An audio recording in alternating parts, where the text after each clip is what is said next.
We all know the names and stories of quarterbacks due to the spotlight on the position, even ones that did not have the best NFL careers like Johnny Manziel, Tim Tebow, and Paxton Lynch, and many others. With that said though, today we're going to go over NFL quarterbacks that only had one really good to great season during their careers. Hopefully you guys enjoy, leave a like, it always helps out, and let's get into it. Number one may be a bit controversial because his book is not yet written and he's getting a chance with a new team, but let's start with Mitch Trubisky in 2018. When you think of Mitch Trubisky today, he's only known as the guy who was taken ahead of Patrick Mahomes and Deshaun Watson. But after Trubisky's year 2 season, it didn't look nearly as bad as it does today. After struggling as a rookie under John Fox and a different coaching staff, Trubisky had a really good year 2 in 2018 with new head coach Matt Nagy and the Bears. Nagy had just come over from the Kansas City Chiefs, having learned under Andy Reid, and the expectations were much higher for a Bears offense that ranked 29th in the NFL the year prior. In 2018, Trubisky put up career highs in just about everything, including yards, touchdowns, yards per attempt, yards per game, and quarterback rating. That season for him and the Bears ended in the famous double doink, but it seemed promising at the time that Trubisky was able to make such a drastic improvement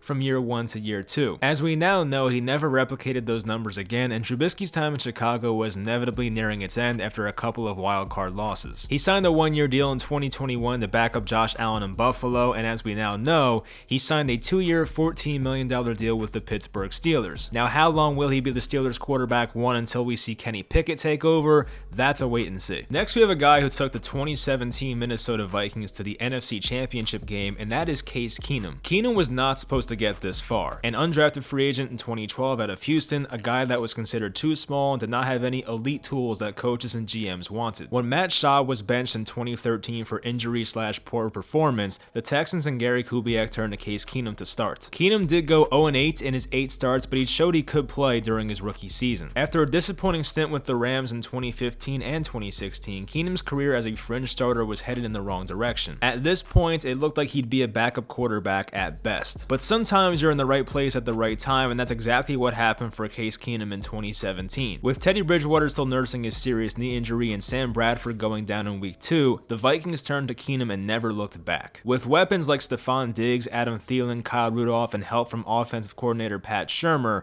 Keenum was able to put up his best season ever. A completion percentage of 67, over 3,500 passing yards, 22 touchdowns, and only 7 interceptions helped lead Minnesota to an 11-3 record in games that Keenum started. He'll always be remembered for the Minneapolis Miracle in 2017's divisional round where Keenum found Stephon Diggs for an improbable game-winning touchdown versus the Saints. After 2017 though, the Vikings went in a different direction, siding with Kirk Cousins in free agency instead. Keenum was given chances to start in Denver and Washington the next couple years, but he was never able to regain the magic he did for the Vikings. He's still in the NFL today as a backup with the Bills, but his days of being a consistent starter are probably over. Next on the list, we have a guy who led the league in interceptions during his best season, but he did throw for 35 touchdowns and almost 4,500 yards, so I'll allow it. In 2015, former 3rd overall pick Blake Bortles had his best season for the Jaguars. Yes, plenty of it came in the 4th quarter in garbage time, but the counting stats looked good in certain areas. Bortles did lead the NFL in game-winning drives that 2015 season with 4, but the team did struggle overall, going 5-11. If it weren't for this 2015 season, he may have been in fact ripping cigs and working construction, but Bortles was able to earn a 3-year, $54 million contract with the Jaguars a couple years later. Once the Jaguars realized he was not the future, he had some short stints with the Rams, Broncos, the Rams again, then the Packers, and recently with the Saints, but he got released in April. At still just 30 years old, we'll see if Bortles can make it onto another roster before it's all said and done. The next guy on our list is universally known for his Super Bowl run with the Eagles during the 2017 season. We know about Nick Foles and the Philly special and outdueling Tom Brady on the big stage, but we tend to forget about his 2013 season in his first stint with Philly. Michael Vick started the season, but after he suffered a hamstring injury, the Eagles turned to Foles as their starter. Foles started 10 games in 2013. He led the NFL in touchdown percentage, yards per attempt, adjusted air yards per pass attempt,